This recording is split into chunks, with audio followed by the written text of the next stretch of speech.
Hey everyone, ready to dive deep into the world of Ace Ventura?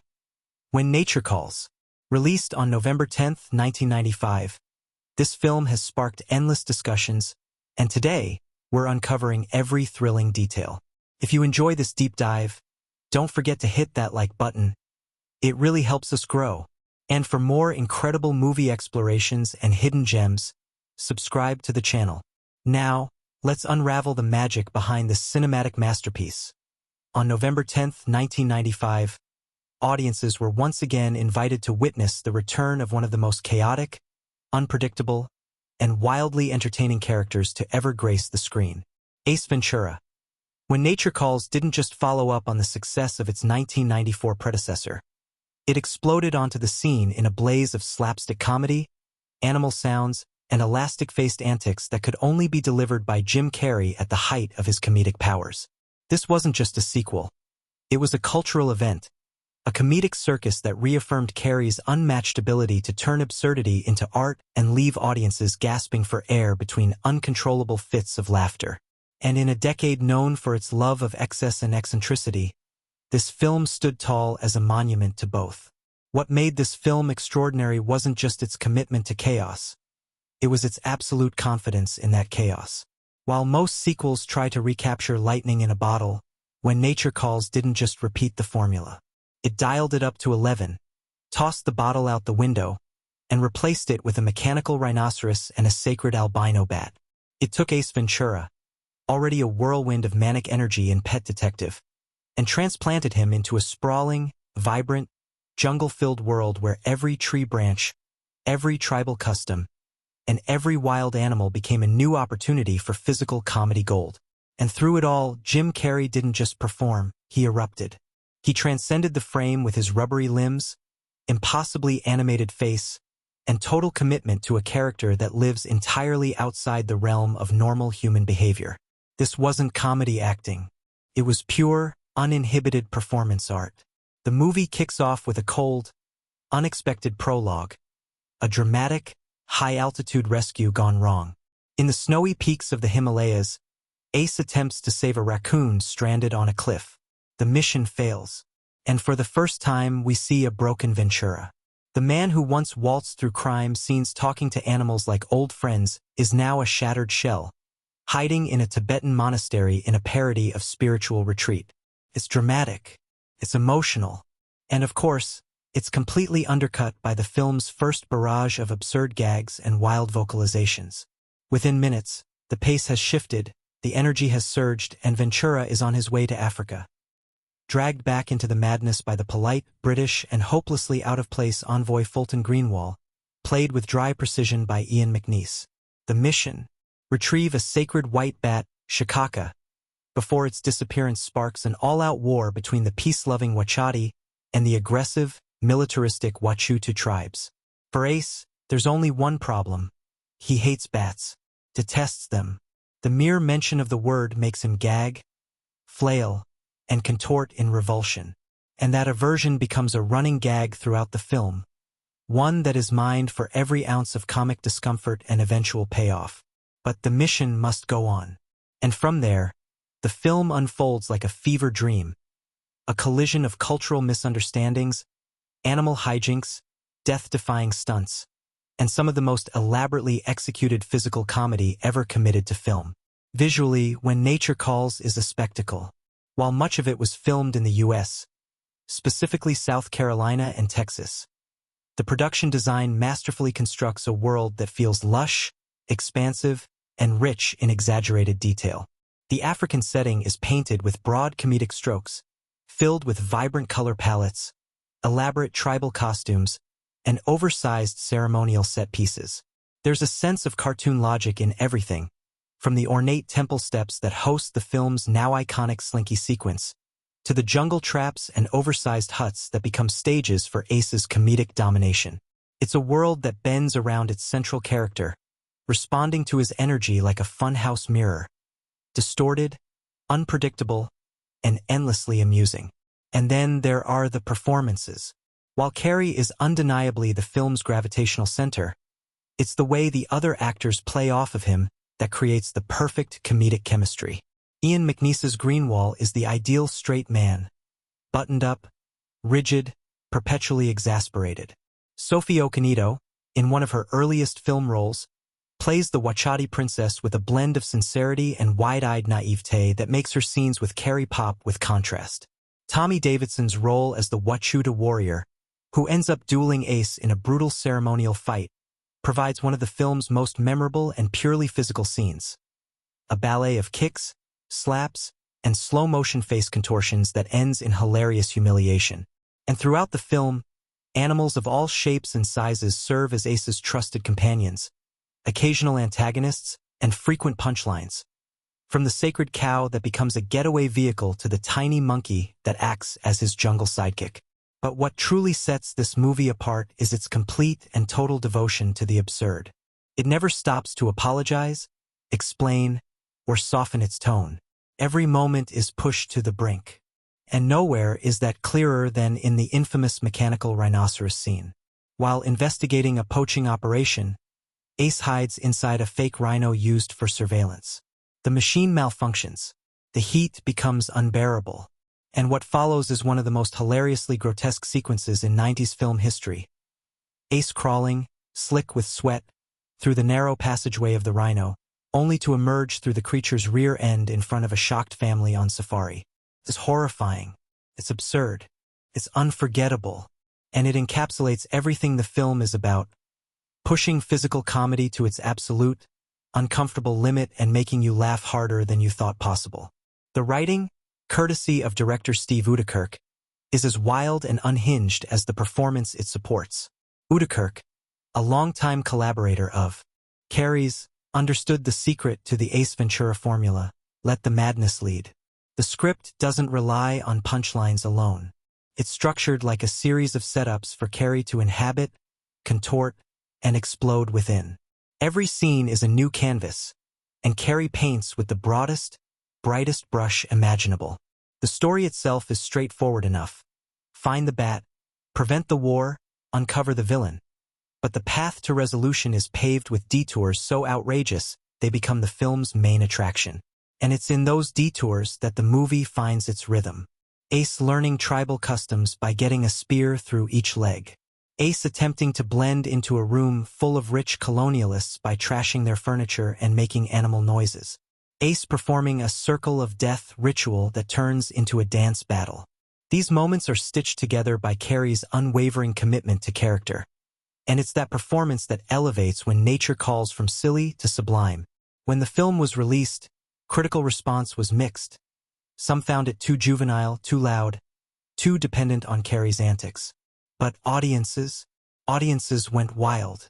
The film debuted at number 1, grossed over $200 million worldwide, and became a staple in the home video libraries of an entire generation. It was quoted endlessly on playgrounds and in college dorms. It became a rite of passage in 90s comedy fandom.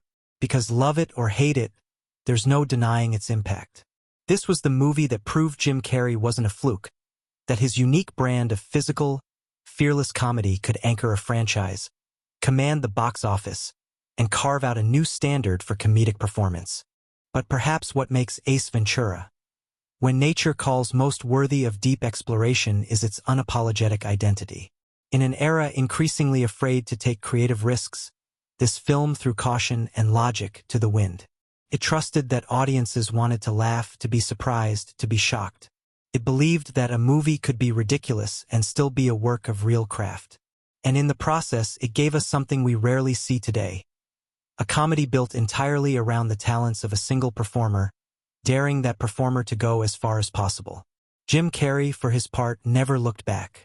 The same year he starred in Batman Forever as the Riddler and cemented himself as one of Hollywood's most bankable stars. But When Nature Calls was different. It wasn't just him in a big studio project. It was him unleashed. It was his playground. And that's what makes it such a joy to revisit. Every twitch of his face, every sudden vocal shift, every dive into a mud puddle or exaggerated scream. It's all done with total conviction. And that level of dedication to being absolutely, ridiculously funny is something truly rare. So why should you revisit Ace Ventura? When Nature Calls? Because it's not just a movie. It's an experience. It's a time capsule of a moment when comedy was bold, loud, and fearless. It's a showcase of what happens when a performer is completely in sync with their role. And it's a reminder that sometimes, the silliest things in life are the ones we remember the longest. This film may not be subtle, but it's unforgettable. And in a world where so much feels disposable, that's a kind of brilliance worth celebrating.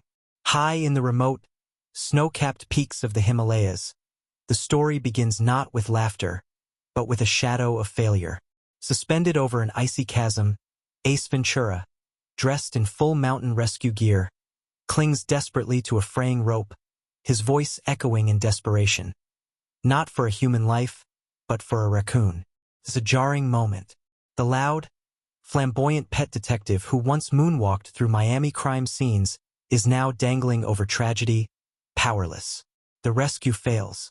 The raccoon plummets, and Ace, for the first time, is shattered. That single moment, dramatic yet tinged with parody, becomes the unlikely catalyst for everything to come. Haunted by guilt, Ace retreats from the world, seeking solace and penance in a remote Tibetan monastery. Here, in robes and silence, he attempts to find inner peace through meditation and spiritual discipline. But Ace Ventura is not built for stillness. Even in silence, his energy bubbles beneath the surface.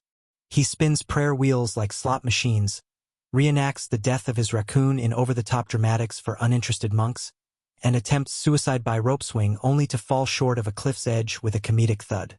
This is a man physically incapable of serenity. He doesn't find enlightenment. The monastery throws him out. And as fate would have it, someone's already waiting for him. Enter Fulton Greenwall, a soft-spoken, impeccably dressed British envoy from the African consulate. He's traveled through the mountains in search of the one man eccentric enough to help with a crisis of sacred proportions. An ancient white bat, Shikaka, revered as a holy animal by the peaceful Wachati tribe, has gone missing. With the Wachati set to unite with their longtime rivals, the fearsome Wachuta tribe, through marriage, the disappearance of this bat threatens to collapse the fragile peace and plunge both peoples into war. Greenwall pleads with Ace to accept the mission. But Ace, hearing the word bat, nearly vomits. The mere thought of touching or seeing a bat sends him into a comically exaggerated spasm of revulsion. It's a hard no. But then Greenwall says the magic word. The bat is missing. And missing animals are what Ace Ventura lives for. Soon, the duo finds themselves on a journey deep into the heart of the African continent, or at least a hilariously exaggerated version of it. The contrast between Ace's unhinged persona and Greenwall's formal demeanor sets the tone immediately. Ace mocks the expedition, flirts with wild animals, and makes every moment uncomfortable for his uptight companion.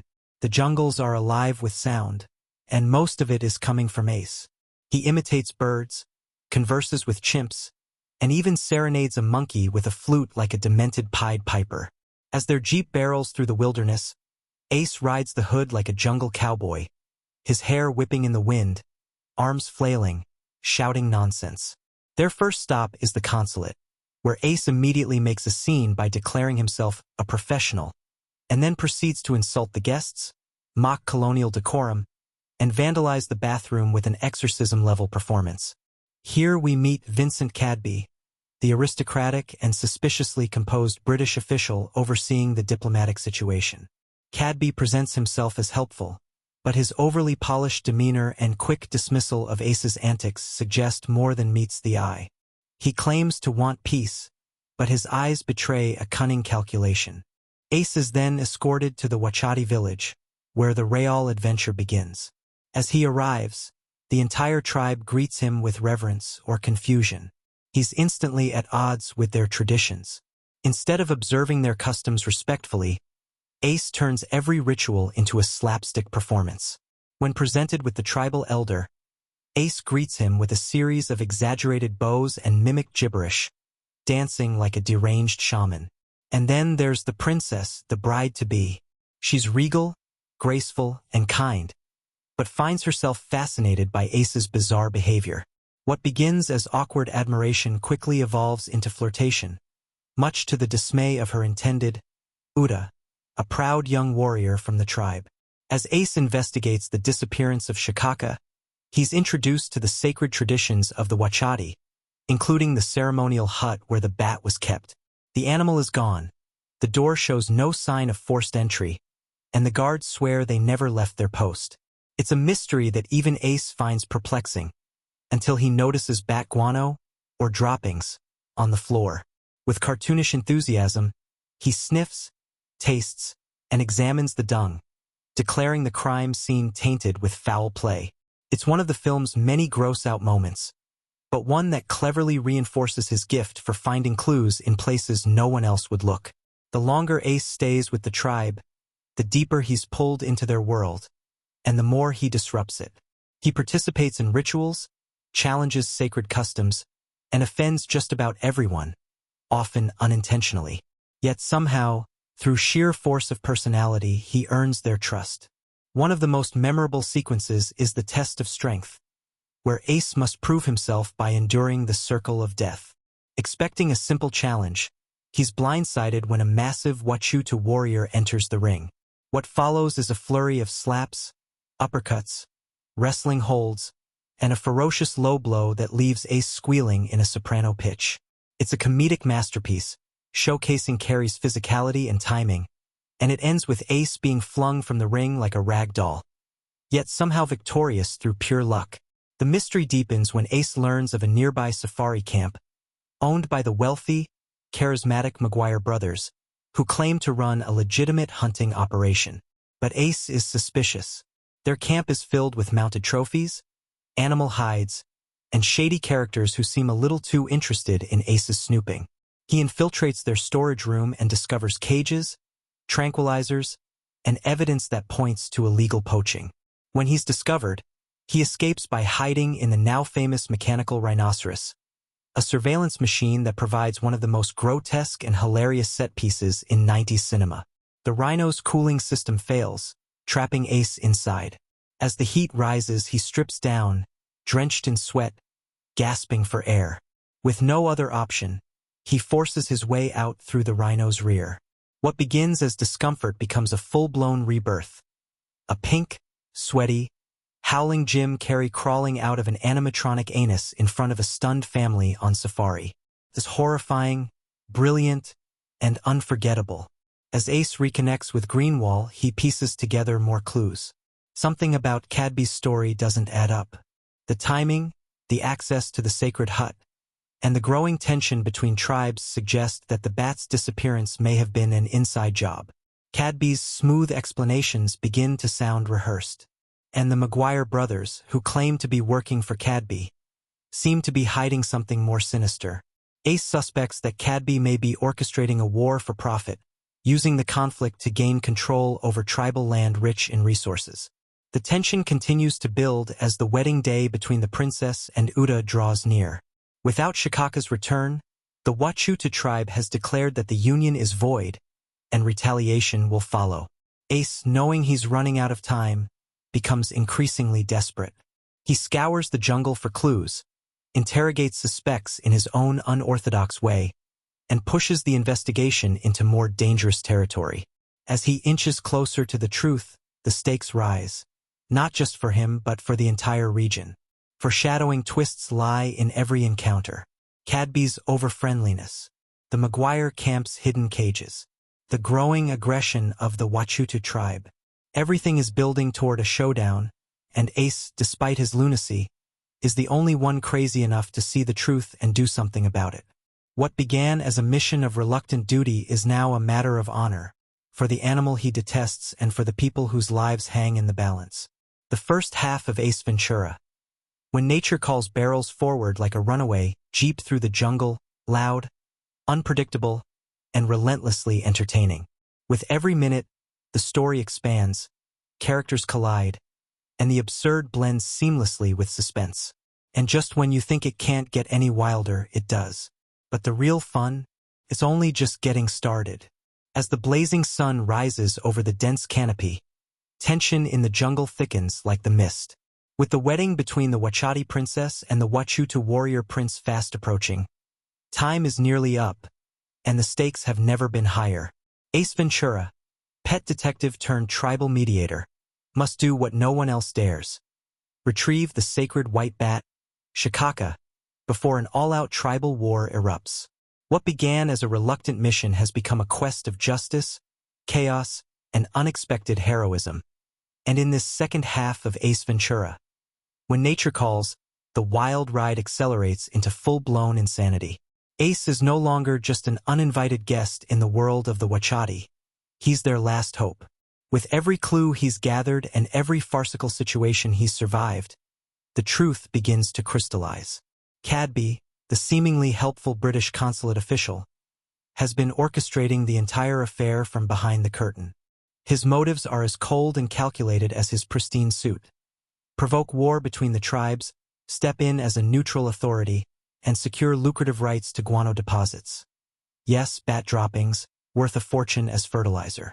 It's the kind of scheme only a true villain would dream up. And Cadby, with his smug smile and imperial air, wears the role perfectly. But before Ace can expose Cadby, he needs proof, and more importantly, he needs the bat. Clues lead him back into the jungle, and his journey takes a darker, more dangerous turn. Gone are the slapstick gags of earlier. What remains is determination, intensity, and an increasingly urgent pace. Ace dives headlong into peril, swinging across ravines, scaling cliffs, and wrestling with the wilderness. It's Indiana Jones by way of Looney Tunes. And at every step, the jungle itself seems to resist him. Quicksand, crocodiles, and angry locals all conspire to throw him off course. Then, in a clearing filled with rustling shadows and the scent of old blood, he finds it, the cage. Shikaka, the sacred white bat, flutters inside, frightened but alive. But he's not alone. The Maguire brothers, poachers hired by Cadby to remove the bat and ignite the conflict, ambush Ace. What follows is a breakneck chase through the jungle that's equal parts action and absurdity. Ace runs, swings, flips, and tumbles through trees and underbrush, pursued by armed mercenaries and snapping wildlife. At one point, he rides a log down a river like a surfer, narrowly dodging crocodiles with screams and one-liners flying as fast as the bullets behind him. When Ace finally returns to the Wachati with Shikaka in tow, he expects a hero's welcome, but what he gets is betrayal. Cadby, desperate to salvage his plan, declares Ace a thief and a saboteur. The tribe is confused, the alliance is teetering, and the wedding procession is already underway. Chaos reignites. The Wachutu arrive in full battle regalia, drums pounding, weapons gleaming. Their warrior prince stands ready to fight for honor and revenge. But Ace, always a master of the unexpected, steps forward to stop the madness with one final, unorthodox move. In one of the most hilariously intense scenes in the film, Ace demands to invoke tribal law, an ancient right that allows a champion to fight in place of a tribe's leader. And to everyone's shock, Ace volunteers himself to face the Wachutu warrior in single combat. This is no ordinary duel. It's primal and brutal, filled with bone-cracking punches, body-slamming takedowns, and Ace screaming in agony with every hit. But the real comedy gold comes when the Wachutu warrior delivers a devastating blow to Ace's groin, sending him into a high-pitched operatic scream that echoes across the jungle. Somehow Ace survives, barely, and with that painful but symbolic act of bravery, he earns the Wachutu's respect. As the tribes prepare to complete the wedding, Ace reveals the final twist. With impeccable timing, he presents the evidence of Cadby's betrayal. Greenwall, who has slowly emerged from the background, backs Ace's claim, bringing forward the documents and intercepted messages that expose the full extent of Cadby's greed. The crowd turns. The tribal leaders, their faces hard as stone, confront Cadby, and justice is swift. Before he can flee, Cadby is seized and dragged away by the Wachutu, who promise to give him a warrior's punishment. Ace, in a moment of pure dread, realizes what that punishment might be, and a sharp memory flashes back. The punishment involves a ceremonial spear and a very uncomfortable location. The ceremony resumes. Peace is restored. The princess and the Wachutu warrior are wed in a celebration full of music, dance, and vivid color. But even in this triumphant moment, Ace's comedic chaos refuses to be silent. As the crowd erupts in joy, Ace finds himself caught in another misunderstanding. Earlier in the film, he unknowingly broke a tribal law by spending an intimate night with the princess. Now, to purify the situation, he is pursued by a crazed tribal shaman seeking to administer punishment. What follows is one last absurd chase, with Ace running through the jungle half-naked, screaming for mercy, his face locked in panic. But as the dust settles and the final jokes land, what lingers is more than just the laughter. Ace Ventura, When Nature Calls, transforms its outrageous premise into something strangely epic. It's a story about redemption, about one man, utterly unequipped for seriousness, rising to a challenge larger than himself. Despite every ridiculous quip, every pratfall, and every wildly inappropriate gesture, Ace fights for peace, for justice, and for the animals he's sworn to protect, even the ones he loathes, like Shikaka. The second half of the film ties every outrageous thread back into its core themes. The spiritual journey Ace attempted in the Himalayas comes full circle, not through enlightenment, but through action. His eccentricities, once seen as buffoonery, become tools of resilience and brilliance. The romantic subplot, the tribal conflict, the villainous scheme, all culminate in a climax that blends comedy with catharsis. By the end, Ace isn't just a pet detective. He's a force of nature, a whirlwind of madness who somehow saves the day not in spite of his chaos, but because of it. As the camera pulls back and the jungle echoes with celebration, Ace disappears into the trees, already onto his next adventure, or possibly still running from tribal justice. The audience, breathless from laughter, realizes they've witnessed something unique. Not just a comedy, but a wild, cinematic spectacle where every moment is larger than life. And that's the magic of Ace Ventura, When Nature Calls. Beneath the outrageous characters, beneath Jim Carrey's rubber-faced brilliance, there's a structure that delivers genuine stakes, real conflict, and surprising emotional payoffs. The second half doesn't just resolve the plot, it elevates it. The comedy grows bolder, the action more intense, and the resolution more satisfying than anyone could expect from a film that started with a man trying to rescue a raccoon on a cliff. It's a wild ride to the end, one that barrels through absurdity, lands in unexpected truths, and leaves audiences howling with laughter and cheering for a man who, against all odds, became a hero. From the moment Ace Ventura swings into frame, stepping from the shadows of Himalayan cliffs into a blindingly colorful African jungle, there's no mistaking who commands the spotlight. Ace is not just a character. He's a whirlwind of eccentricity, unfiltered energy, and impossible elasticity. Yet beneath the outrageous persona, the spastic movements, and the screeching voice lies a surprisingly layered protagonist.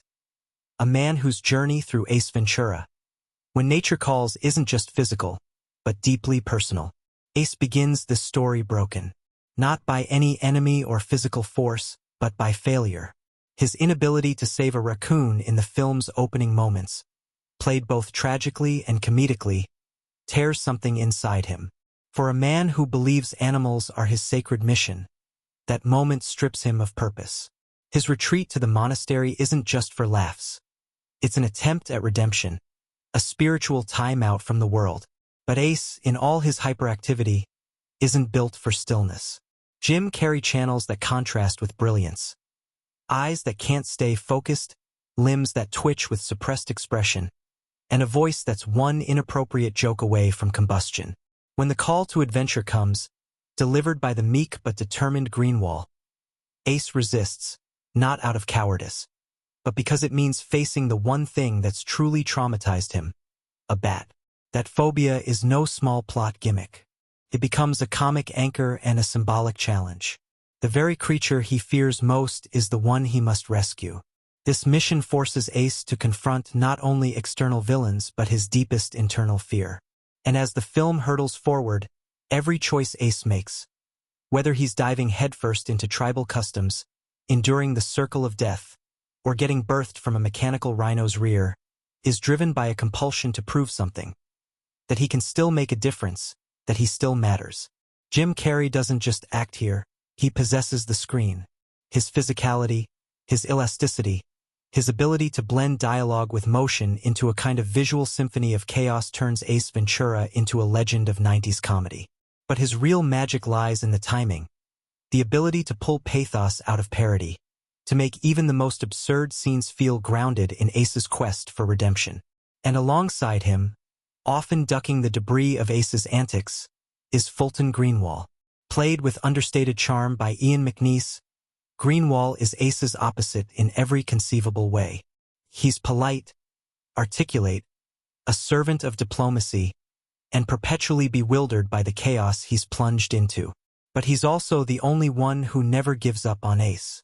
Where others laugh or roll their eyes, Greenwall sees the possibility of genius in madness. His loyalty grounds the story. In a sea of caricature, Greenwall is our touchstone, nervous, overwhelmed, but unwavering. And as the story unfolds, his relationship with Ace evolves from irritation to admiration. Greenwall doesn't change Ace. He gives him space to be his most outrageous self, and in doing so, helps unlock the hero hidden within the clown. Princess Wachati, played with gentle elegance by Sophie Okonedo, becomes another unexpected anchor in Ace's whirlwind.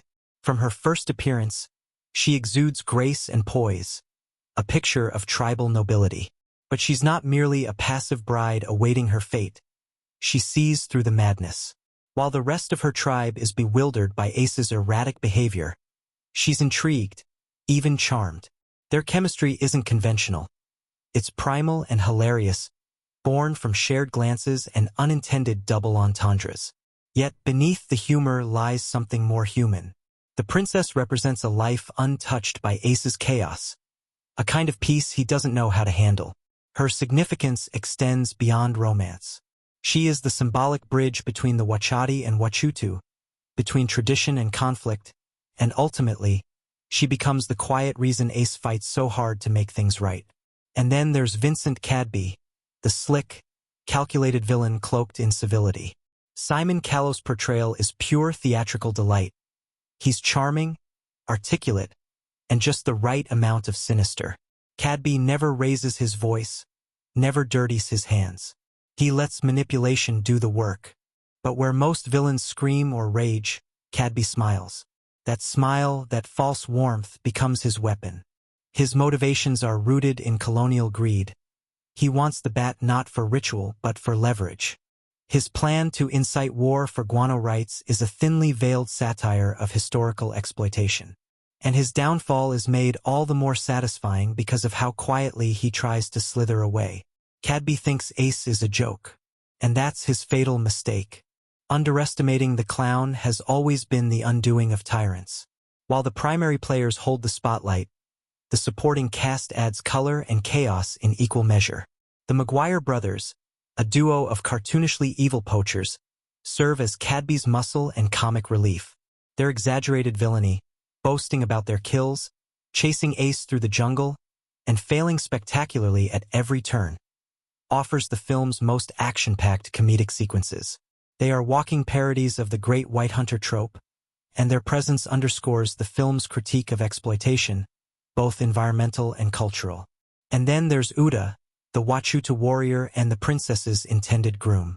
Silent, powerful, and completely nonverbal, Uda is less a man and more a symbol of strength, pride, and, at times, intimidation.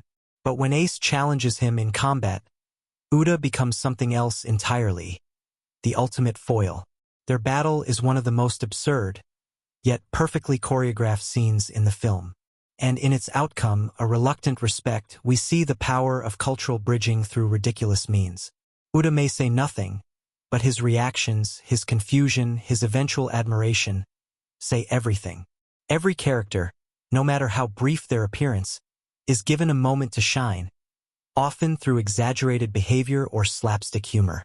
From the shaman who chases Ace with a spear, to the tribal elders who squint in confusion as Ace mimics sacred rituals, each figure contributes to the tapestry of chaos and meaning.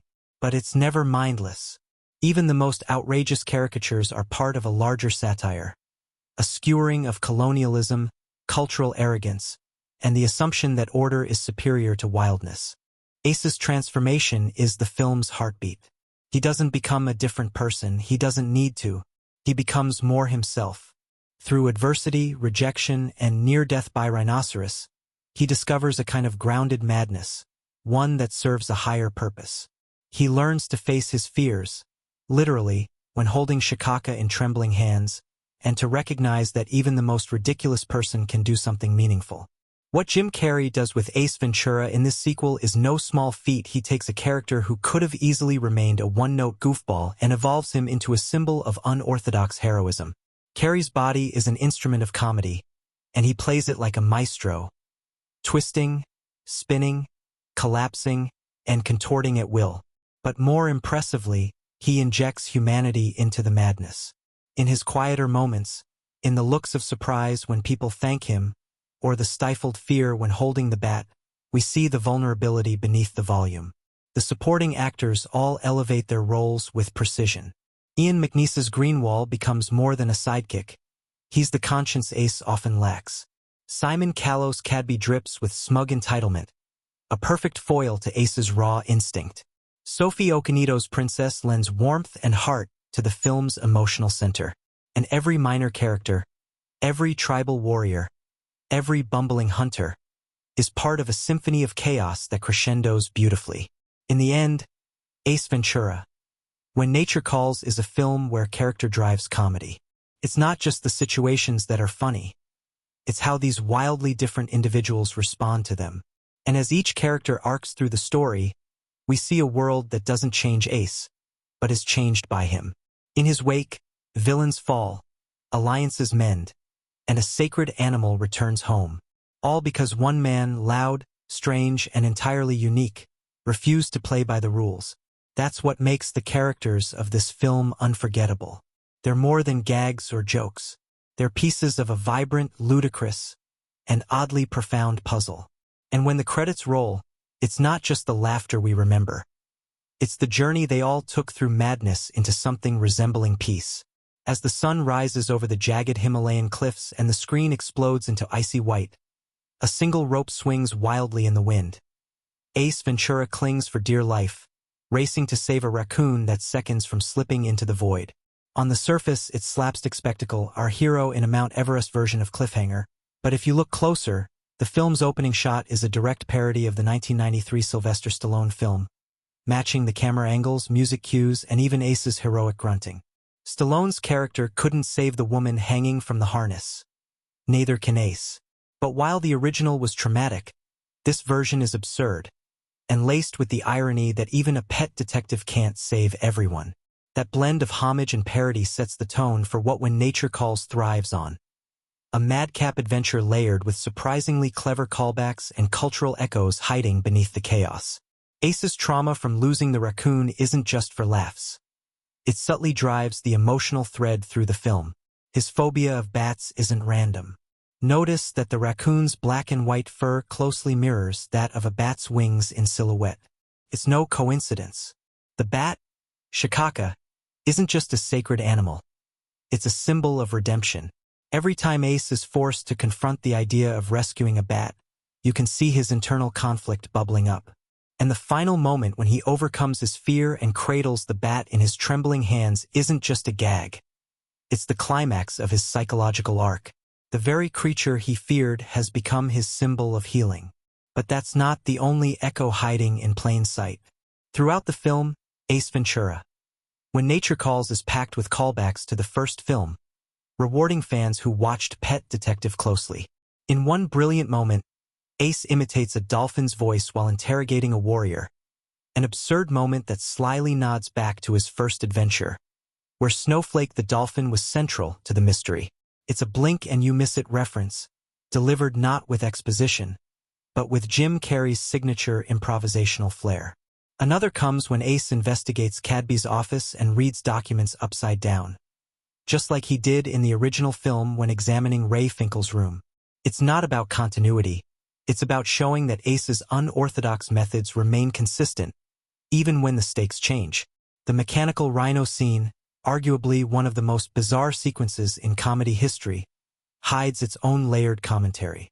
Ace uses it as a stakeout point, but the moment he gets trapped inside and overheats, the situation spirals into grotesque physical comedy. On the surface, it's just Ace being reborn from the rhinos behind. But look closer. The sequence is a twisted parody of nature documentaries, where majestic animals are filmed in slow motion in their environment.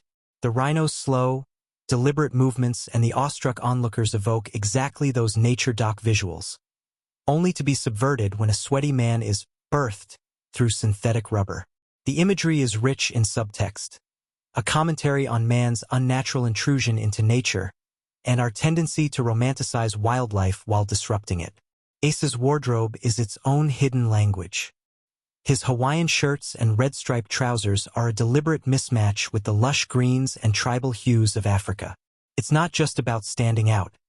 It's symbolic of Ace as a man perpetually at odds with his environment, yet strangely attuned to it.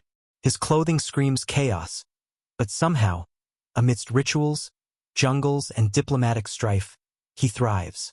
More subtle still is the fact that Ace removes his shirt only once in the film, when preparing to fight Uda. It's the only time he drops his armor and engages in raw combat. And it's the moment he's most respected by the tribe. Ace doesn't conform, but he adapts, and the visuals reflect that transition. Cultural references pepper the film in rapid-fire succession. When Ace talks through his rear end to imitate a diplomat, it's not just immature humor. It's mocking the hollow nature of diplomatic speech. When he delivers his line, "Excuse me, your balls are showing," in the middle of a formal gathering, it's an intentional jab at the performative absurdity of politics. Even the scene where he imitates the slinky descending a thousand-step temple isn't just a goofy interlude. The slinky, winding endlessly and then stopping one step short, represents Ace's journey. Near perfection disrupted by one final obstacle. It's the movie in miniature. And speaking of the slinky, watch carefully during that sequence. As Ace's voice rises in pitch and his excitement grows, the music subtly mimics the rhythm of an old-school suspense thriller. That's not accidental. The musical cues throughout When Nature Calls often spoof familiar genres. When Ace is sneaking through the jungle, the score mirrors Indiana Jones. When he's in the throne room, it echoes epic fantasy themes. Composer Robert Folk weaves these cues to heighten the parody while giving emotional beats genuine weight. You laugh, but you feel the tension, too. The tribes themselves, the Wachati and the Wachutu, are fictional, but their names are plays on words. Wachati sounds suspiciously like Wachadi, and Wachutu like Wachutu. It's a meta joke about the audience watching both tribes and being caught between the clash. But there's another layer. These names are phonetically tribal without being specific, a satirical nod to how Hollywood often mashes together cultural signifiers for exoticism. The film exaggerates this trope to absurdity, creating an intentional mirror of how Western media often handles indigenous cultures. Watch for the shaman who introduces Ace to tribal customs. His over-enunciation, exaggerated gestures, and ceremonial booming voice are modeled after old-school Tarzan films and vintage jungle adventure serials. And Ace's reaction, constantly mocking or mimicking him, isn't just for laughs. It's a deconstruction of how those films presented native wisdom as mysterious or mystical. Ace, in typical fashion, cuts through it with ridicule, not out of disrespect to the culture, but to expose the theatricality imposed on it by outsiders. Then there's the scene where Ace is searching Cadby's mansion.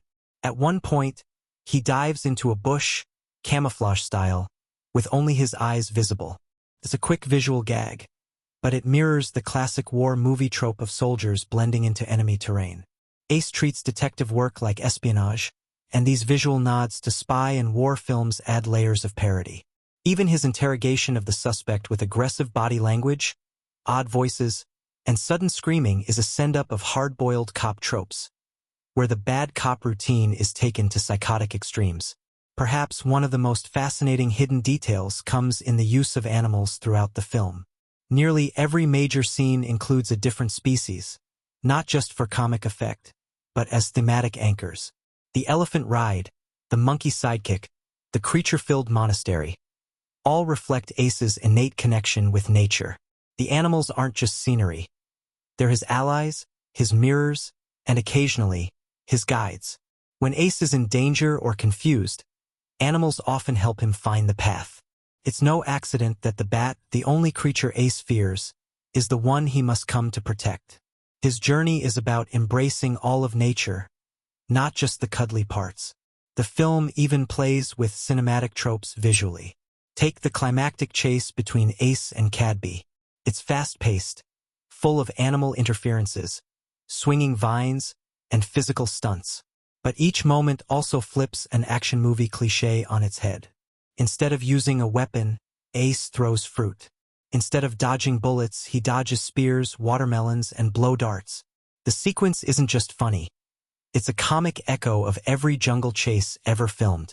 By parodying them beat for beat, the film pays homage while taking the power away from colonial adventure tropes. And if you're watching closely, you might spot the license plate in one brief moment near Cadby's estate. It reads, FCKWLD. A cheeky nod to F******wild, signaling the villain's disregard for the natural world. It's a blink and you miss it detail, but one that tells you everything about Cadby without a line of dialogue. Even the film's closing moments are layered.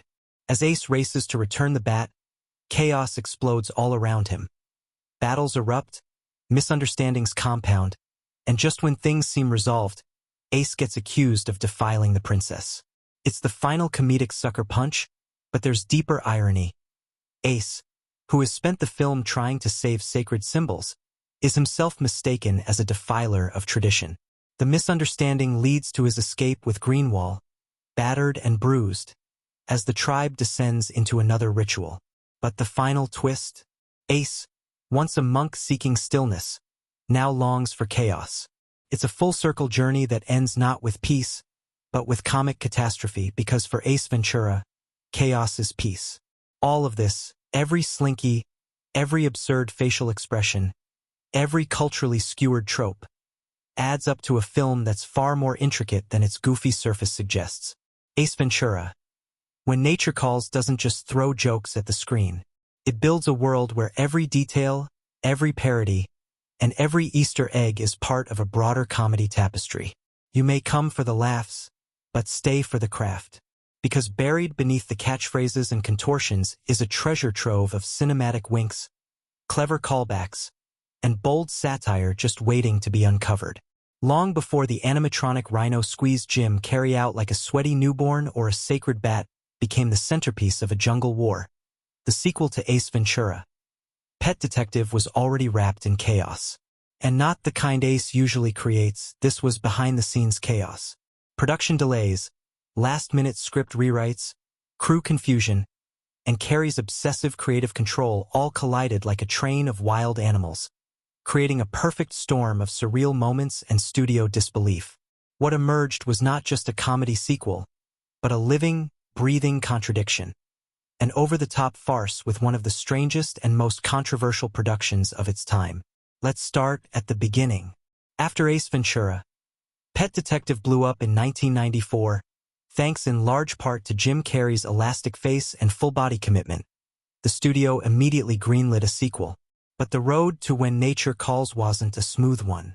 Original director Tom Shadyac, who had guided the first film, opted not to return. Whether it was burnout or creative differences with Carrey is debated to this day. Instead, Morgan Creek Pictures handed the reins to Steve Utekirk, a longtime collaborator of Carrey's, who had written for In Living Color and worked on bizarre projects like Kung Pao. Enter the Fist. He wasn't just a safe bet. He was someone who could handle Carrey's unpredictable genius. But Carrey didn't just want to star in the sequel, he wanted to shape it. He famously demanded total creative control over Ace's direction. He rejected early drafts of the script, pushing for something more absurd, more international, and more animal-centric. The result? A movie that trades Miami's urban mystery for Africa's fictional tribal chaos, swapping noir for jungle slapstick. It was Carrey Unchained, and for the crew that meant adapting on the fly, often quite literally. Filming took place primarily in South Carolina and Texas, doubling for Africa due to production costs and logistical concerns. But the production did manage to shoot some sequences in Zimbabwe, bringing just enough real jungle to sell the illusion.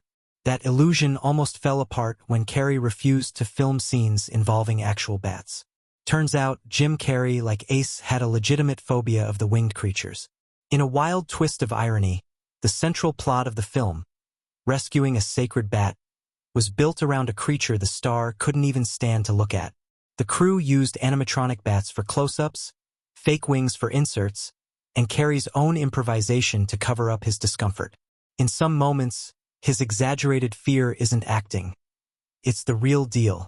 And speaking of real, that mechanical rhino? It wasn't just a goofy visual gag. It was one of the most painfully complicated scenes ever filmed. The prop was designed to function as a moving stakeout vehicle, complete with working fans, moving parts, and an interior compartment for Carrey to crawl through. But what wasn't anticipated was how brutally hot it would become inside. During one take, the internal fans failed, and Carrey found himself cooking in the sweltering Texas heat, locked inside a plastic mammal suit. Between takes, he had to be cooled with ice packs, and at one point, reportedly screamed, "I'm going to die in this damn rhino." No wonder the scene ends with him tearing out of it like a man possessed. It wasn't entirely acting. Production was also slowed by the improvisational nature of Carrey's process. Rather than stick to a script, Carrey insisted on multiple takes of almost every scene, each one radically different. One day he'd deliver lines in a British accent, the next in gibberish.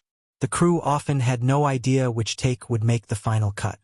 Director Steve Udikirk encouraged this chaos, filming up to 50 alternate versions of key scenes. This created editing nightmares. In fact, the final cut was pieced together almost like a puzzle, with test screenings helping determine which bits of madness were most digestible to mainstream audiences. The film's now iconic opening, Ace's failed rescue of a raccoon, is more than just a visual parody. It was also a logistical headache. The mountaintop sequence was created using a combination of green screen, miniatures, and a custom-built rig design to simulate icy wind. Carrey performed much of it himself, insisting on wearing a full mountain climbing harness, even though there were safety wires already in place. The raccoon, meanwhile, was a lifelike animatronic puppet, operated by multiple handlers just off-camera. Carrey later joked that the raccoon gave a more consistent performance than any human actor he'd ever worked with. But not everyone was laughing. Behind the scenes, tensions brewed. While the tribal setting was meant to be a parody of colonial adventure films, some critics accused it of cultural insensitivity. The fictional tribes, the Wachati and Wachutu, were caricatures, dressed in exaggerated costumes, speaking in guttural, nonsensical dialects, and engaging in outlandish rituals. While intended as satire, it sparked discomfort among some cast members and critics alike. Actor Adewale Akinnuye-Agbaje, who played Hitu, would later admit he was conflicted about the tone of the film. Even so, many of the tribal actors were recruited from local communities and were reportedly enthusiastic about the production, if somewhat confused by its tone. And what about the infamous white bat twist? That was added late in production. Originally, the film was going to climax with Ace rescuing the princess or uncovering a hidden conspiracy involving Cadby and a mining corporation. But test audiences found the ending underwhelming. So the filmmakers doubled down on the bat, a creature Ace hated and feared, making it the literal object of salvation. This change required last-minute reshoots, new animatronics, and even altered voiceover to explain the significance. It turned out to be a smart move. Ace overcoming his fear became one of the film's most iconic moments. One of the film's wildest behind-the-scenes stories involves a stunt gone wrong. During the fight sequence between Ace and Uda, where the two warriors duel in a slap-heavy martial arts parody, Carrey accidentally delivered a real roundhouse kick that knocked co-star Tommy Davidson flat. Davidson, a fellow in Living Color alum, bounced back quickly, but Carrey was reportedly mortified. To make it up to him, he improvised a lengthy apology dance on set that left the entire crew in stitches and made it onto the blooper reel. Speaking of bloopers, there are hours of them. Morgan Creek considered releasing an outtakes reel as a short film due to the sheer volume of material left on the cutting room floor. Carrey's endless improvisations, prop failures, animal mishaps, and uncontrollable laughter from cast members made every day of shooting unpredictable. One oft-repeated tale involves a monkey stealing a prop ring and running off into the jungle. Production was delayed for 6 hours while the crew chased it through the trees. The monkey was eventually bribed with bananas to return the item. Carrey later joked, "That monkey negotiated better than my agent." Carrey's method of staying in character also made for some surreal moments. During lunch breaks, he would often speak in Ace's voice, performing mock interrogations of the catering staff. He once arrested the director of photography for serving soggy lettuce, staging a mock trial on set that included 3 extras as a jury. While some crew members found it exhausting, most embraced the madness. The set became a playground, with everyone leaning into the idea that logic and normalcy had no place in the world of Ace Ventura. But not everything was fun and games. One of the film's most iconic visuals, the massive elephant ride across the plains, was a logistical nightmare. The elephant, named Jaya, had to be flown in from a sanctuary and given weeks of acclimation. But Carrey insisted on riding bareback without a saddle for realism, and during one take, the elephant lurched suddenly. Carrey was thrown off and landed awkwardly, bruising his ribs. He insisted on finishing the scene, despite being in visible pain. You can actually spot the wince in his face if you pause the shot as the elephant crests the hill. Despite the hurdles, the final product became a box office smash. It was the second highest grossing comedy of 1995, right behind Batman Forever, which coincidentally also starred Jim Carrey. In fact, 1995 was Jim Carrey's year. With The Mask, Dumb and Dumber, Batman Forever, and When Nature Calls all within 18 months, Carrey had rocketed from obscurity to one of the most bankable stars on Earth. That kind of meteoric rise only fueled his desire for creative control, and When Nature Calls was proof that his instincts, however chaotic, had a bizarre magic to them. To this day, fans debate whether the sequel outshines the original. But one thing is certain. No comedy sequel has ever taken such wild creative swings. From death-defying rhino escapes to monkey hostage negotiations, from jungle war zones to high society parodies, Ace Ventura. When Nature Calls isn't just a comedy. It's a fever dream fueled by ambition, absurdity, and a man who refused to blink when everyone else was trying to play it safe. From the very first frame, Ace Ventura, When Nature Calls, makes a clear declaration. Subtlety has no seat at this table. This is not a film concerned with restraint.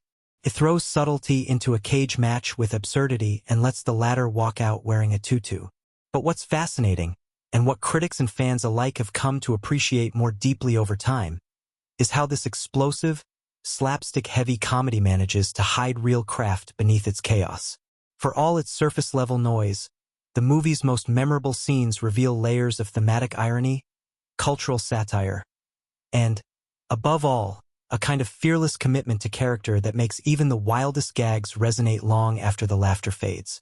Let's begin at the top, with the mountain rescue sequence that introduces Ace's latest mission. Parodying cliffhanger with razor-sharp precision, the raccoon rescue scene may seem like a disposable gag. But watch closely, this opening does more than just lampoon Sylvester Stallone's action hero. It reintroduces Ace's psychological fragility in the most absurd way possible. We see a man who once held the world's strangest job reduced to a bearded recluse, broken by the loss of a raccoon. It's a hilarious send-up of the traumatized hero in exile trope, but it's also a rare moment where we see a crack in Ace's manic armor. Behind the exaggerated grief is something real, a character whose empathy for animals borders on compulsion. It's the emotional engine driving his lunacy. Then there's the elephant ride into the Wachati village, one of the film's most bizarre and visually striking moments. Set to a dramatic, almost spiritual score, Ace's arrival atop the majestic creature is treated with mock grandeur. His arms spread wide, his smile ridiculous, his sunglasses glinting in the sun. Ace becomes a parody of the white savior trope. It's a critical moment because it perfectly encapsulates the film's tightrope walk between satire and slapstick. On one hand, it's pure visual comedy, complete with fart jokes and exaggerated reverence. On the other, it's poking fun at the inflated self-importance often granted to Western heroes in adventure films set in exotic lands. Critics were divided. Some saw it as a clever dismantling of colonial narratives. Others found it culturally insensitive. But there's no denying the layered commentary buried beneath the buffoonery. Another key moment that has earned both laughter and long-term acclaim is the scene inside the mechanical rhino. On the surface, it's a slow-burn visual gag that explodes into full physical comedy. Ace, spying on his target from within a surveillance rhino, is trapped as the interior overheats and malfunctions. What follows is a wordless sequence of escalating discomfort, as Ace strips naked, gasps for air, and ultimately squeezes his way out through the rhino's rear end in a grotesque parody of birth. Children watching it in the 90s howled with laughter. Adults winced in disbelief. But beneath the comedy, the scene functions as a perfect metaphor for Ace's rebirth. Stripped of comfort, drenched in sweat, and expelled into the world in the most humiliating way possible, it's a crucible of slapstick that reinforces Ace's willingness to suffer in the name of the job. And in terms of sheer cinematic tension and payoff, the gag is masterfully constructed. It lingers just long enough to be unbearable, before delivering its hilariously shocking release. In a film so overloaded with physical humor, it's easy to miss how tightly orchestrated many of its comedic set pieces are. The scene in which Ace attempts to meditate with the Tibetan monks is a brilliant blend of visual and sonic comedy. The tranquil setting is immediately destroyed by Ace's primal shriek, his exaggerated exit, and the sheer physicality of Carrey's performance as he bolts across the mountaintop like a cartoon character breaking the fourth wall. Critics at the time dismissed this as juvenile nonsense, but over time, the precision of the timing, the commitment of the performance, and the sheer audacity of making such chaos seem spiritual has earned it a certain cult respect. It's a comedic masterclass masquerading as madness. The most emotionally complex scene comes not from a confrontation or a moment of introspection, but from a chase. The sacred bat, Shikaka, becomes both the literal and symbolic heart of the film. For Ace, who harbors an uncontrollable fear of bats, the mission to rescue Shikaka forces him into confrontation with his own phobia. And when the moment finally arrives, when he's forced to face the very creature he's sworn to avoid, the performance shifts subtly. Carrey still screams, panics, and stumbles, but there's a twitch in his eye, a pause in his body language, that suggests something deeper is happening. In that split second of vulnerability, we're reminded that even the most ridiculous characters have inner lives. Ace's redemption arc, buried in bat poop and jungle sweat, lands not because it's grand, but because it's honest. Then there's the duel with Uda, a scene often cited as one of the film's best. On paper, it's a parody of ritual combat, complete with absurd weapons, exaggerated facial expressions, and every martial arts cliché crammed into 5 minutes. But it's also a brilliant display of comedic choreography.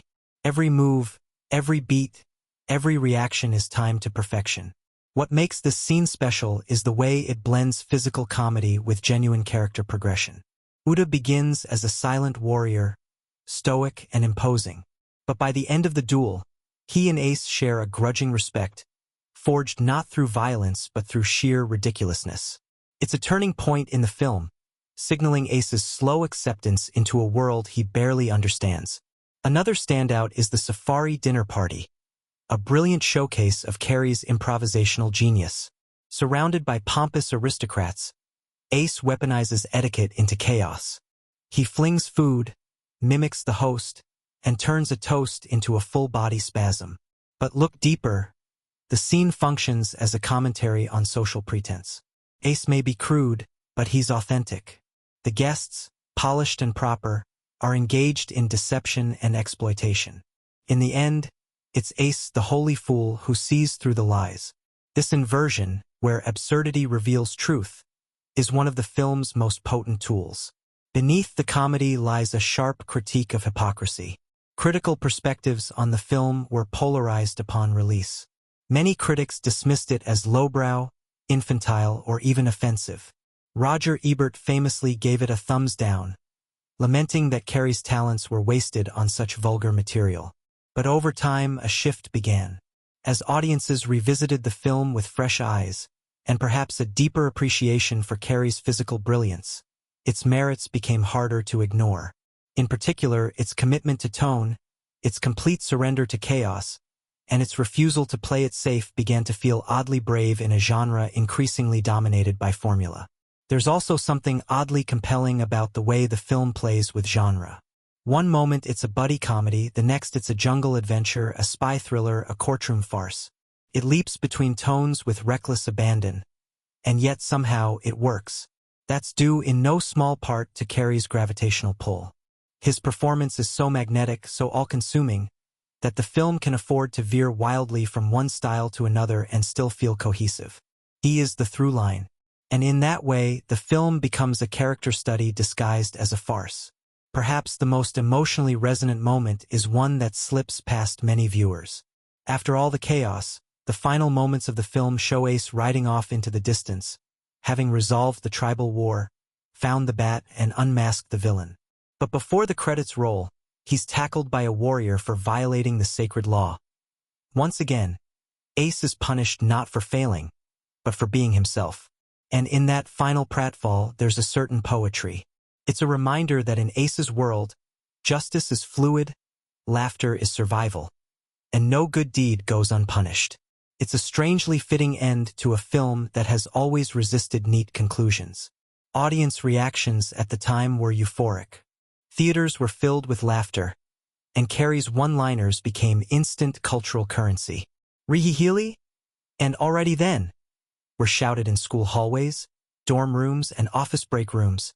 The character of Ace Ventura became a touchstone, a symbol of unfiltered expression in a world growing increasingly restrained. For some, he was annoying. For others, he was cathartic. But no one could ignore him. He became the kind of character who outlives his own film, woven into the fabric of pop culture. In hindsight, Ace Ventura, When Nature Calls, was more than just a sequel. It was a litmus test for how far mainstream comedy could be pushed. It dared to be louder, weirder, and more outrageous than its predecessor. And in doing so, it created moments that still linger in our collective memory, not just because they made us laugh, but because they dared to be unforgettable. It's a film where critical reappraisal has come not through intellectual analysis alone, but through rewatching with new eyes. In an era of sanitized humor and carefully calculated risk, there's something refreshing about watching a movie that feels like it was made by a madman on a mission. And in every one of its best scenes, from the mountaintop rescue to the rhino birth, from sacred bats to dinner party disaster, it reminds us that comedy, at its best, is fearless, physical, and profoundly human. From the moment Jim Carrey signed on for the sequel to Ace Ventura, Pet Detective, there was an understanding that lightning couldn't just strike twice. It needed to explode. The first film had been a surprise cultural phenomenon, turning Carrey into a global sensation almost overnight. The bar was set high, and if When Nature Calls was going to match or exceed its predecessor, it had to do something bold. It had to go bigger, weirder, and riskier. And so, in the heart of Africa, or at least on a meticulously built illusion of it across varied locations, it began. One of the most fascinating aspects of the film's production was its director. Steve Oudekirk, a longtime collaborator of Carrey's, stepped into the role despite limited directorial experience. His background was primarily in writing and producing, but his sensibility matched Carrey's improvisational energy perfectly. Together, they forged a set atmosphere where spontaneity was not only welcomed, it was essential. Scenes were rewritten on the fly, dialogue tweaked in real time, and cameras were often rolling long before and after the official action call. This approach made the film feel alive, raw, and unpredictable. And unpredictability was the name of the game when the production relocated to various exotic locales. Though marketed as an African adventure, Ace Ventura, When Nature Calls was actually shot across several different regions, including South Carolina, Texas, and parts of Africa. Constructing the illusion of a continuous jungle landscape was a challenge that demanded clever geography manipulation. Locations had to be matched in lighting, vegetation, and terrain, sometimes combining shots from multiple continents into a single sequence. This patchwork of global filming created one of the film's most quietly impressive achievements. A seamless world that felt massive and alive, even though it was stitched together from fragments. That illusion extended to the animals, too. One of the film's standout elements was Ace's connection to the animal kingdom, and bringing that to life meant coordinating with a veritable zoo of trained creatures. From elephants and monkeys to parrots, bats, and even a mechanical rhinoceros, the team had their hands full. The animal handlers on set became as crucial as the cinematographers, ensuring safety while coaxing performances from their four-legged and feathered co-stars. Some animals, like the bat shikaka, were animatronic creations blended with live-action footage to achieve very specific reactions. Others, like Spike the monkey, became honorary cast members, reacting to Carrey's antics with genuine confusion, and sometimes even unintended comedy that made it into the final cut. But no scene tested the crew's limits like the infamous rhino birth. A mechanical marvel designed by the film's effects team, the fake rhinoceros was built to be both a mobile surveillance pod and the setting for one of the most grotesquely hilarious gags in modern comedy. Carrey insisted on pushing the physicality of the scene to the edge. The inside of the rhino was heated to an uncomfortable degree to exaggerate Ace's suffering, and the birth sequence required Carrey to contort, writhe, and emerge from the creature in one of the most unforgettable visual moments ever captured. It was part animatronic, part performance art, and entirely bonkers. The technical challenge of building a rhino with a working hatch, realistic skin texture, internal lighting, and camera rigging pushed the effects team into uncharted territory. For a scene built entirely for laughs, it demanded the precision of a space launch. And speaking of physicality, Carrey's body became its own special effect. His commitment to full-body comedy meant that the costume department had to build outfits that were as flexible and expressive as the actor wearing them. Ace's signature Hawaiian shirts and striped trousers were reimagined for the jungle setting, using lightweight materials that could withstand the actor's manic movements and the oppressive heat of the locations. Even his hair, a gravity-defying monument to absurdity, was styled daily with industrial-strength gel and required its own maintenance routine.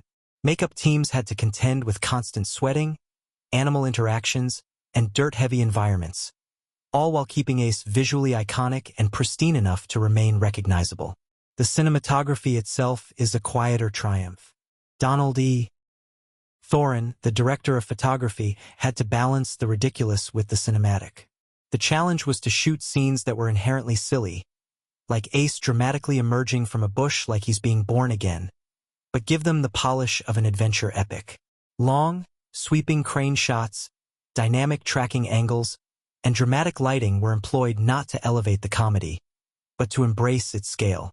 This dissonance, treating absurdity with grandeur, became one of the film's unique tonal signatures. It's what makes scenes like the elephant ride or the tribal showdown feel larger than life. Thorin's camera was the straight man in a world gone mad. Sound design was another area where technical artistry quietly fueled the chaos. Every exaggerated step Ace took, every squeak of his boots, every animal noise layered in the background. It was all curated to elevate the comedy. When Ace contorts his face, the soundtrack sometimes follows with cartoonish whooshes and squelches. It's the kind of detailed audio layering that most comedies skip, but here, it made Ace feel like he belonged to a world that played by cartoon logic. Composer Robert Folk also returned to give the sequel a score that rivaled adventure films like Indiana Jones or The Lion King, leaning into orchestral flourishes that added ironic gravitas to Ace's antics. The contrast only made the jokes land harder. Behind the scenes, there were numerous production hurdles that threatened to derail the madness. Filming with live animals meant frequent delays, unexpected behavior, and constant rewrites. One notable moment involved a Capuchin monkey refusing to cooperate during a key scene. Carrey, ever the improviser, simply started interacting with the monkey off-script, making faces, mimicking its posture, and turning a potential disaster into a highlight of the film. The crew would often be laughing too hard to hold the camera steady, requiring multiple takes just to keep a straight frame. Then there were cultural challenges. The film's depiction of African tribes was controversial, even during production. The crew consulted with anthropologists and cultural advisors to build the Wachati and Wachuta tribes in a way that was fictional yet visually resonant. Costume designer Hong Nguyen created elaborate tribal attire that blended authentic African patterns with exaggerated comedic elements, allowing the tribes to feel both theatrical and otherworldly. The intention was never to mock, but to build a surreal universe through parody. Still, the sensitivity required constant navigation, and the production made efforts to avoid direct real-world parallels. One of the unsung heroes of the production was the editing team, led by Malcolm Campbell. With hours of footage, much of it unscripted, the editors had to sculpt scenes out of chaos. Carrey's improvisations often lasted far beyond the scripted beats, meaning each joke had multiple variations, each take a different rhythm. The final cut of the film isn't just a reflection of performance. It's a triumph of timing. Editors had to balance slapstick with story, knowing just when to linger on a gag and when to cut to keep momentum. The pacing of When Nature Calls is deceptively tight, managing to maintain its manic energy without ever becoming exhausting. Another behind-the-scenes innovation was the use of early digital color correction. Though nowhere near today's standards, the post-production team used digital tools to enhance the vibrancy of the jungle scenes, ensuring that Ace always popped visually against the green-heavy backdrop. His clothing, his expressions, even the animals were slightly tweaked in post to feel more vivid. This subtle manipulation helped give the film its dreamlike, cartoonish glow, a world where everything was just slightly more heightened than reality. The collaborative spirit on set was perhaps the film's most unique production achievement. Jim Carrey, at the peak of his stardom, could have dominated the creative process. Instead, he remained deeply collaborative with Udakirk, often brainstorming scenes together in the morning and shooting them that same afternoon. Many of the film's most iconic moments, like Ace's monologue in the tiny hut, or the talking with his butt gag taken to ridiculous new levels, were born on set, sparked by a mood, a joke, or a challenge thrown down by a crew member. It was a production where no idea was too wild, no suggestion off the table. In the end, Ace Ventura, When Nature Calls, wasn't just a triumph of performance. It was a case study in controlled chaos, of building a massive comedic spectacle through collaboration, innovation, and sheer creative madness. From the mechanical rhino to the custom-fitted animal costumes, from the heat-soaked jungles to the precision editing suite, the film's technical artistry served one purpose: to bring unfiltered comedy to life at the scale of an epic. It's easy to overlook these achievements beneath the laughs, but revisiting the film through the lens of production reveals something extraordinary. Every frame, every sound, every stitch of Ace's flamboyant wardrobe is the result of careful craft disguised as absurdity. It's a film where the ridiculous demanded the very best from its cast and crew, and their efforts created something enduring. Not just a sequel, but a spectacle. At first glance, Ace Ventura, When Nature Calls may seem like a non-stop roller coaster of absurdity, a whirlwind of face-twisting antics, physical gags, and animal-filled chaos. But beneath its riotous humor lies a surprisingly rich layer of thematic depth, buried like ancient treasure under the jungle floor. The story's surface may be built on slapstick, but it dances around ideas far more profound than its tone would suggest. As Ace journeys from reluctant recluse to spiritual savior, the film reflects on the absurdity of human conflict, the fragile balance between man and nature, and the delusions of so-called civilized society. Ace himself is the film's living paradox, a man who outwardly appears disconnected from reality. Prancing, shouting, speaking through his backside, is, ironically, the only character in the film truly connected to the natural world. His bond with animals isn't just comedic exaggeration. It's symbolic. He represents a force of untamed instinct and raw empathy, standing in sharp contrast to the colonial arrogance and greed that quietly fuel the story's conflict. The theft of the sacred bat shikaka isn't just a plot device. It's a metaphor. It mirrors the centuries-old history of exploitation, where native cultures and their sacred symbols are stolen, misunderstood, or manipulated by outside forces seeking control. The bat itself is a fascinating totem. To the Wachati tribe, it is sacred, the heart of their peace with the rival Wachutu. To Ace, it is his worst fear, his only phobia in a world where he otherwise reigns over the animal kingdom like a flamboyant Dr. Dolittle. This contradiction is no accident. The bat becomes a symbol of facing one's deepest fears to restore balance, both personally and globally. Ace's entire journey becomes a reluctant spiritual quest. He must learn to respect what he fears to embrace the one creature he rejects, if he hopes to restore harmony. This mirrors a broader truth about humanity's relationship with nature. We often fear what we don't understand, destroy what we won't respect, and must eventually humble ourselves to restore what we've broken. The two tribes, Wachati and Wachutu, are more than comic foils for tribal parody. They represent dualities: peace versus war, tradition versus aggression, harmony versus chaos. Yet the film doesn't paint one as purely good or evil. Instead, both are caught in a delicate dance of misunderstanding, symbolizing how cultural clashes are often inflamed by outsiders who fail to grasp the nuances of the communities they interfere with. The foreign explorer Cadby, posing as an ally to the Wachati, is in fact the architect of division. His desire to manipulate tribal politics to his advantage reflects a colonial mindset, a critique cleverly disguised beneath the farce. In this way, the film lightly touches on themes of imperialism, cultural exploitation, and the consequences of treating sacred traditions as bargaining chips. Even Ace's transformation over the course of the film mirrors the journey of someone navigating spiritual awakening, albeit through a kaleidoscope of comedy. At the beginning, he's a broken man. His failure to save a raccoon in the Himalayas has driven him into isolation and despair, an exaggerated take on trauma and guilt.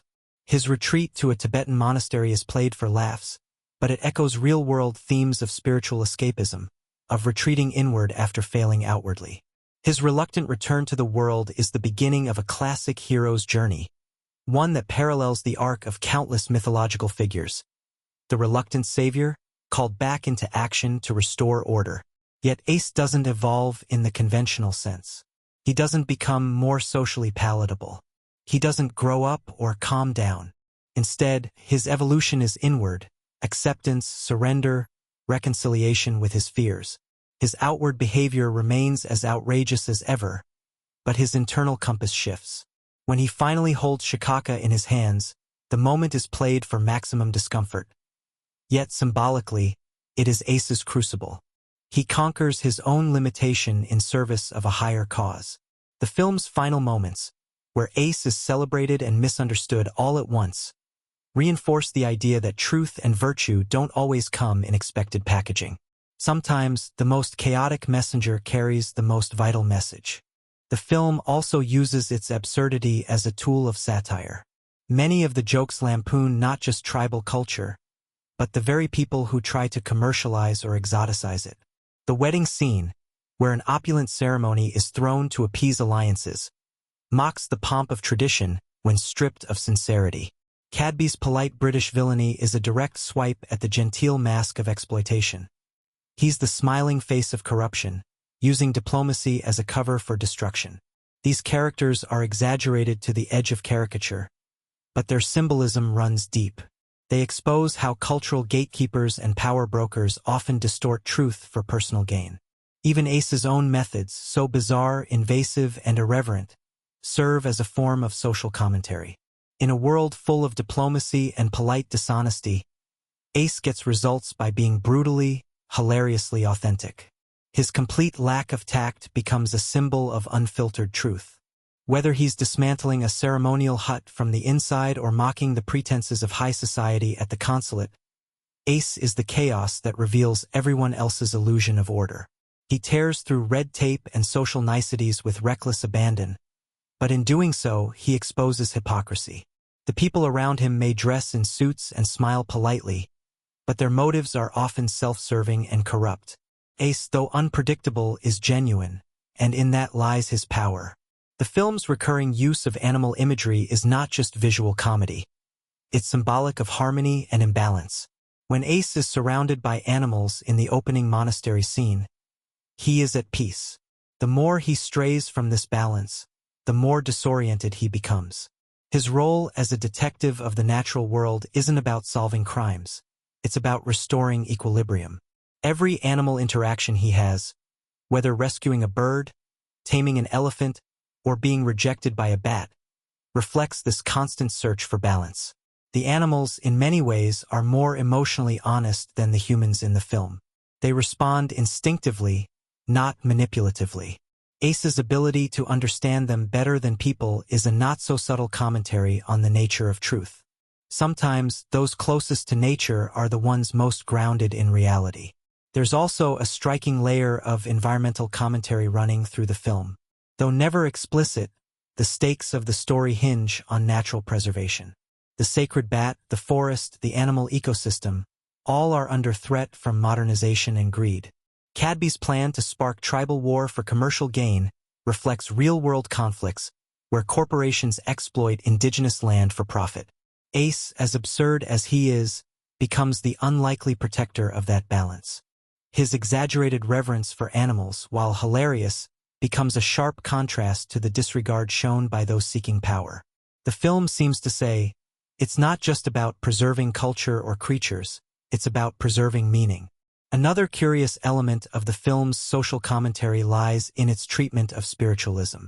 From the opening monastery scene to Ace's final tribal confrontation, there is a consistent thread of mockery paired with genuine awe.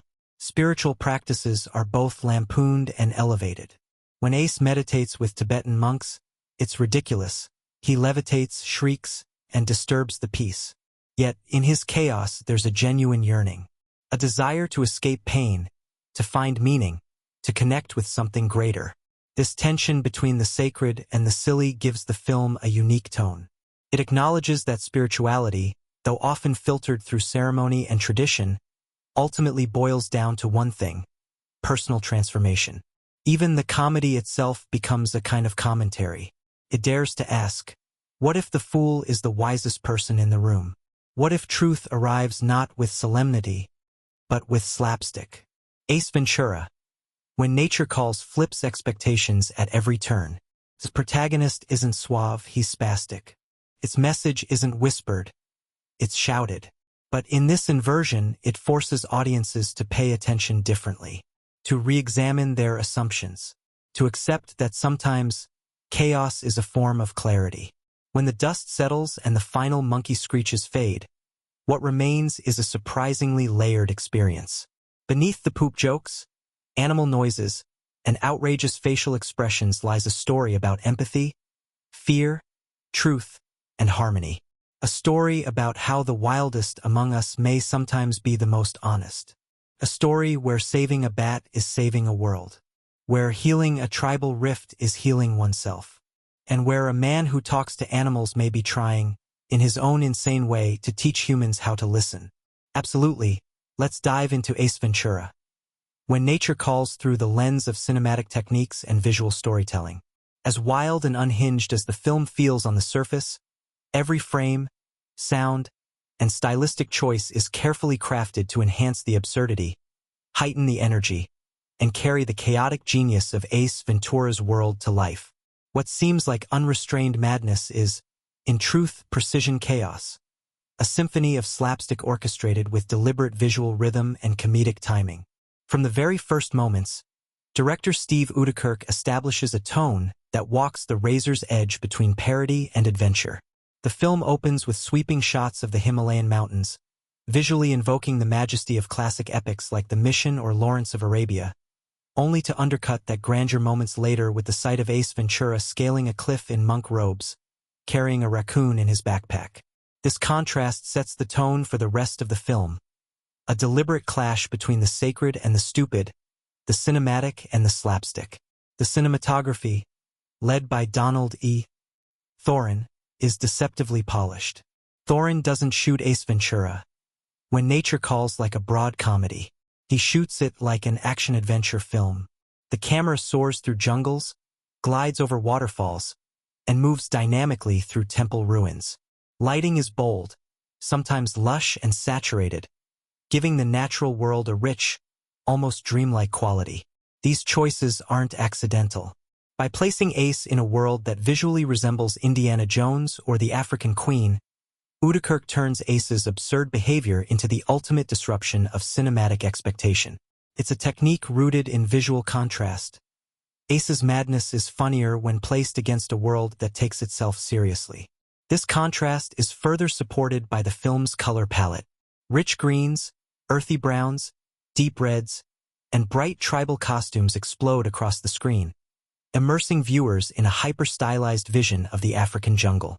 Costume design plays a key role here, not just for the tribes but for Ace himself. His Hawaiian shirts, striped pants, and gelled-up hair turn him into a living cartoon in a live-action landscape. He is a visual contradiction in every scene, deliberately clashing with the environment to emphasize his otherness.